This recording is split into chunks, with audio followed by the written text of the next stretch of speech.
وصلنا لمرحلة خرافية.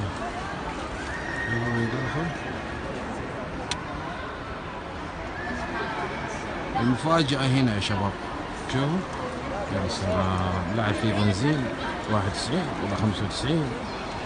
سيارة أمريكية تشتغل بالبطارية، وصلت الإمارات.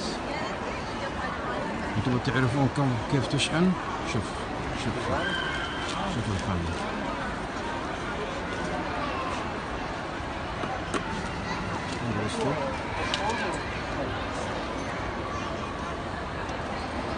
كيف هذه؟ ايوه حق فيش على 220 تتعبى في خلال 4 ساعات. 4 ساعات تمشيك 400 كيلو. صلوني على المحطات. يلا بالتوفيق يا شباب.